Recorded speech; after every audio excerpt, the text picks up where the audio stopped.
Well, hello there, Mike, the intern from Circa Resort and Casino, my good friend Aaron. Mike, so glad to be with you. Thank you so much for having us out here at Circa Resort and Casino. Obviously, we came back out here in the summertime, kind of get a lay of the land. It's great to be back before the Chiefs take on the Raiders tomorrow in the final regular season game. Look, I know you came out here for the summer, and Circa's great anytime. Nothing like a football weekend Oh, here, my and we're God. so glad.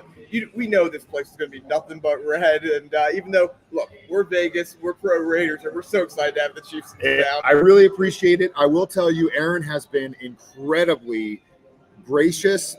The fact that I have been wearing a lot of this and a lot of this, but I will say that on the street for the last 24 hours, I've been getting a lot of hell from a lot of Raiders fans. So I'm out here holding down the fort for you to come out here. If you're headed out of Springfield today, make sure and come see us at Circa Resort Casino. We're at the Overhang Bar tomorrow before the Chiefs take on the Raiders in the final regular season home game. Now, before we get into all that, we'll talk about what's gone down with the Bills and Bengals in this show. We're going to talk about, what the game looks like tomorrow, probably college football championship, all that stuff.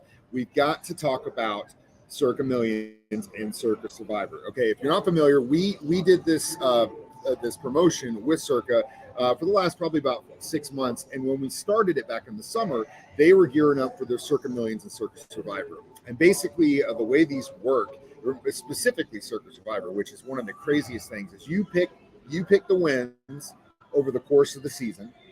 You can only pick one team once. So, for example, if you pick the Chiefs to win in week 2, you can't ever pick them again. There are 3 guys left in this thing. 3 dudes left in this thing that stand to make a lot of if they can pick the winners in the final regular season game. I'll let Aaron give you the details on that. Yeah, so everyone has done Survivor before. The $20 Survivor that you're usually out week 1, but oh well, it's $20. Yeah. Who cares? Same thing here, same concept as you said. You pick one winner every week. You can only use each team once. We made it a little trickier here. You're playing for a lot of money. You're making it trickier. We split Thanksgiving. We made Thanksgiving Day its own week. Wow. We made Christmas Day and then the 26th. So you had to pick 18 weeks instead of 17 weeks. Well, it's 18 weeks normally. Yeah, we had to pick 20 weeks because Thanksgiving is its own day, Christmas, and then the 26th was its own week. So that eliminated a lot of people. We had 6,133 people in. It was a $1,000 buy-in. We don't take a single bit of the rate. All that money goes to the prize pool. So the winners, the prize pool, $6.133 million. 6.133. And there are 3 people left. 3. And some are, at least one of them I know is going to be here. At least probably 2. We think at least 2 and maybe 3. These 3 people have survived craziest. One person, the very first week is still remaining, had the Saints week 1. If you remember all the way back to week 1, they played the Falcons 26-10 in the 4th quarter. Came back and won. All of them. I have the full list. We can go through this a little bit later. And went through some crazy sweats, but we have 3 people left.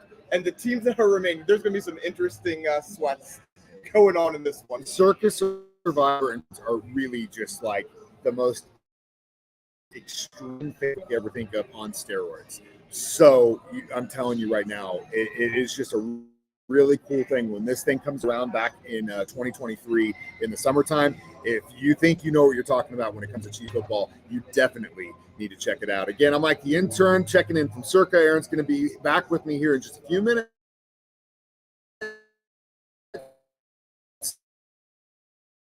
Some 104.7 the K.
What's going on, Mike? The Intern back at Circa Resort and Casino downtown Las Vegas, Nevada, with my good friend Aaron once again. And we are here, of course, because the Chiefs are taking on the Raiders' final regular season home game tomorrow afternoon. It'll be 3:30 Central Daylight Time, 1:30 for us here on the West Coast. But before we talk about all the festivities there, obviously we got to talk about what happened Monday night. Bills, Bengals. It's a miracle Hamlin has now got the breathing tube out. He's responding. He FaceTimed with his team last night. Just an incredible turn of events. Just unbelievable. So happy that he seems to be heading back towards, we don't know if it'll be a full recovery, but just that he's heading back towards recovery. The breathing obviously was the biggest thing. And that's a huge thing. And, over the past few days, it's been hard to talk about football in a realistic world. Normally we come up on week 18, we want to be talking about playoff scenarios. Yeah. We want to be talking about, okay, where's the edge we can get in games because of motivation or whatever. We couldn't do that, but now that it seems like he's past another big hurdle, we can actually start looking towards that a little bit more. It's a miracle. Anyone that's been in the medical field knows when there's a cardiac incident like this and they have to resuscitate, it's not a good thing. And Aaron and I were actually kind of talking about this before we restarted up the broadcast. It was also a miracle that he was where he was when it went down, that he had some of the definitely his team trainers and doctors right there in front of him, because had he been in the shower by himself, be a completely different story. So it's a miracle all around, and props to them for getting him taken care of, and props to whoever you pray to that he's got that breathing tube out and he is talking to his team. So now that he's okay, the league is starting to kind of figure out what the scenario is going to be. Obviously, as a Chiefs homer that I am, I want them, obviously the Chiefs, to get the first seed by beating Las Vegas tomorrow, and if they do, by percentage, they would be the number one seed. However, they're not going to count the Buffalo Bengals game, so they're talking about possibly a neutral site. Aaron's kind of got his list of the scenarios here, and let's go down it. Like what would actually happen if Buffalo wins, if Kansas City wins, the Bengals win, all that stuff. So, as you said, if Kansas City wins, they are the number one seed. They get the bye. That is not in dispute right now. And none of this is official right now because they have to vote on it today. They're going to be at an owner's executive meeting or whatever, everything. But this is what it's expected to be. While they are saying, all right, we can't mess around too much with the one seed, the exact seedings, what we can do is potentially mess around with home field advantage. If the Bills and Chiefs, the teams that could have tied for that, if they do end up meeting in the AFC Championship game, the likely scenario is that is going to be on a neutral site. They're going to say, we're not giving it to Kansas City. It could have gone either way. We're not going to do that. It'll be neutral site. Apparently, we were talking yesterday, I think, and Detroit, I had thrown out Detroit as a possibility. It sounds like they won't be Detroit because they're going to be renovating their field. So they can't do Detroit. No, but probably an indoor field somewhere, maybe Minneapolis. The Vikings could be playing too. Could potentially. So there's New Orleans is always a possibility around there. Yeah. So probably you're looking at some sort of domed stadium, Midwest somewhere. We don't know exactly where that'll be. Same if both Buffalo and Kansas City happen to lose, and then again Buffalo and Kansas City meet in the AFC Championship game, again, neutral site. Now if and also so basically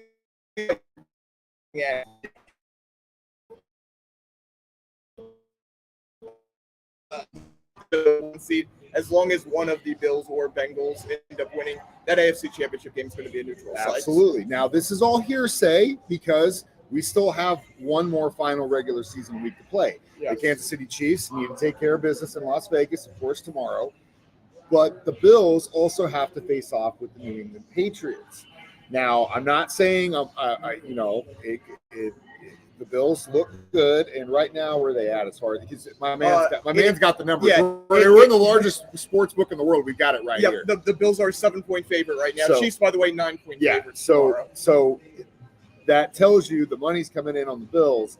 But if the Patriots beat them, the conversation's over. It doesn't matter. So again, all the hypotheticals about what could happen in the playoffs, all still, everyone needs to take care of business this weekend. So if you're headed out to Las Vegas and you want to come party with us at Circa Resort and Casino, come see us. We'll be at the Overhang Bar tomorrow, 11 to 1. West Coast time. So come see us. Mike the intern, my buddy Aaron. We're here at Circa Resort and Casino, live downtown Las Vegas on 104.7.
104.7 The K, Mike the Intern, back here in Las Vegas, Nevada. We're at Circa Resort and Casino.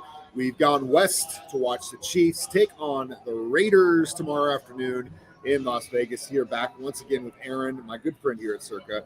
And, you know, we start – Aaron's like – I'm a sports guy, but Aaron is like a sports guy times a billion, right? And so he has the ability to kind of see where the money's coming in on his teams, where they're ranked and all that stuff. We kind of have a conversation about the Vikings-Packers game last week and how just I thought was crazy how the Packers were able to really handle and shut down a very, very explosive offense. And he goes, well, Vikings really aren't that.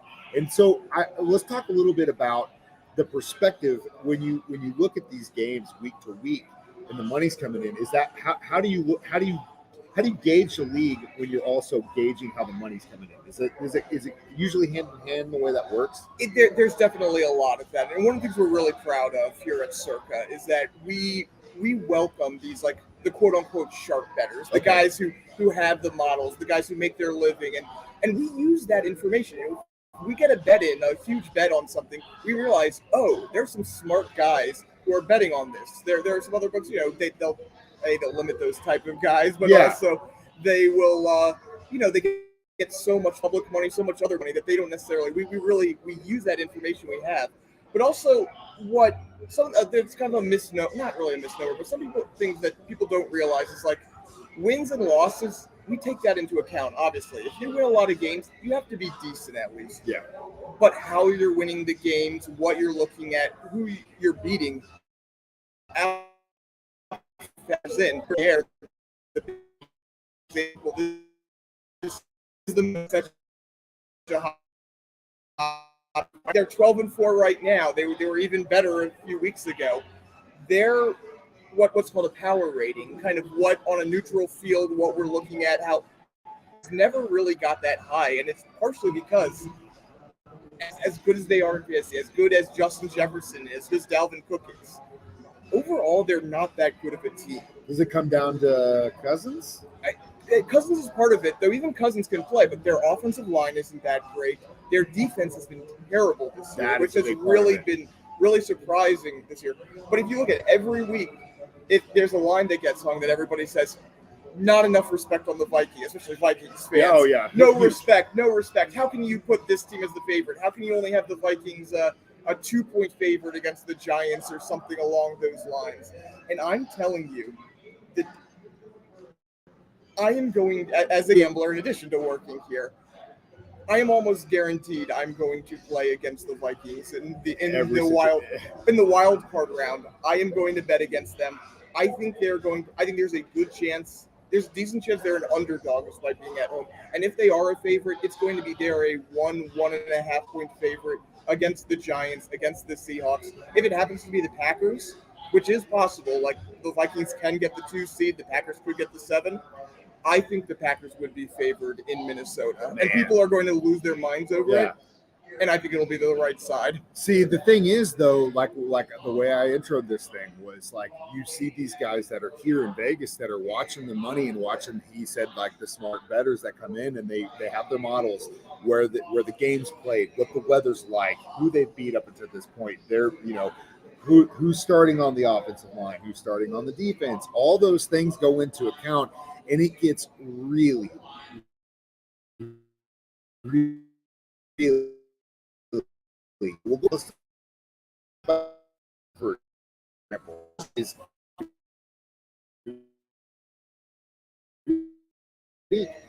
they have, but they could still lose against Green Bay and Minneapolis, and it's one. These guys have to do it over every single matchup, and that is easy. Yeah, I mean, the one thing, the nice thing about Survivor is that they don't have to pick against the spread. Yeah, that's true. So that is a little bit nice. But again, they do have to, especially just looking at it this week, week 18, they have to be armchair psychologists. Yes, 110%. Like they're going through. They're like, okay, how much? I mean, obviously, look, the top games I think are going to be picked include the Jaguars against the Titans. Yeah.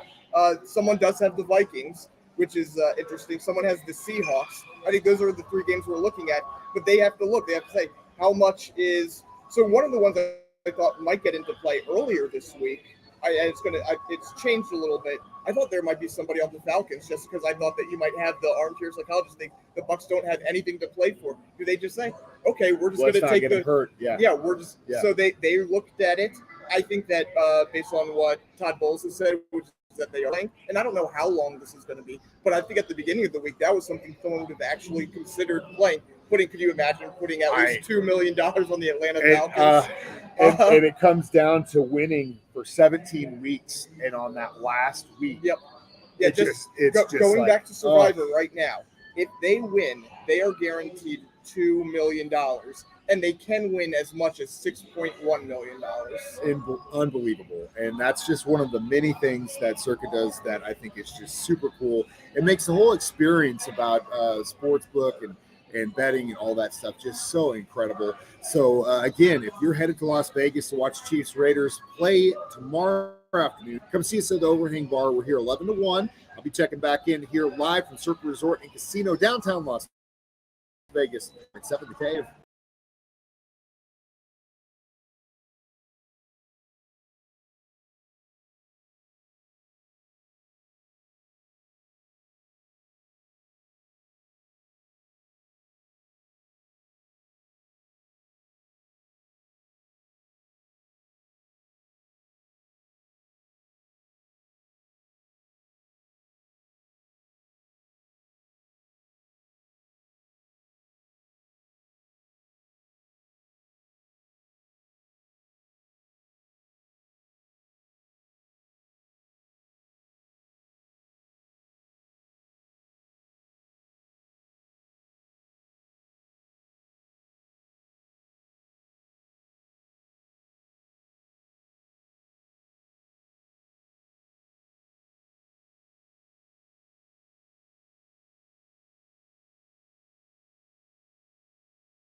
What's going on, Mike the Intern? Back here one more time on Facebook Live, YouTube, Twitter, all the channels here at Circa Resort Casino. One more time with my good friend Aaron here at Circa Resort Casino, downtown Las Vegas.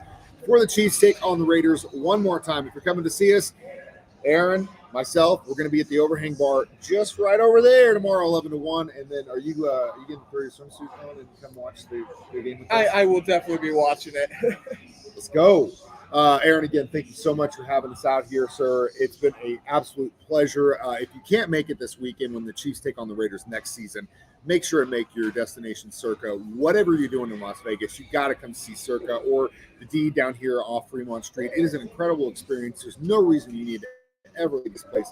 We have a blast every single time we come out here. So Aaron and everyone here at Circa, thank you so much for rolling out the red carpet for us, sir. We've been excited for this weekend for a while. This obviously been the works so for many a things, long so time. many things going on too, though. It's not just us here. There's just it, but it's Las Vegas, and that's kind of the way it is all the time. I was gonna say there's never one thing going on, but no, we're excited you guys had to come here. We were thrown for a loop with that when they decided to move it to Saturday. I had all these plans. I was like, all right, Saturday, Sunday, we're gonna do a lot of stuff. Thrown for a loop, but you know what? That's gonna make it even better because that means Saturday it's all you guys. It's all cheese, baby. And then you guys get to hang around and even see the full slate of games on Sunday. Yeah, so. I know, and watch it from the sportsbook here at Circa Resort and Casino. One more time, I'm Mike, the intern. This is Aaron. We are at Circa Resort and Casino, downtown Las Vegas. Come see us tomorrow. I'm Mike, the intern, again with 104.7 K. See ya.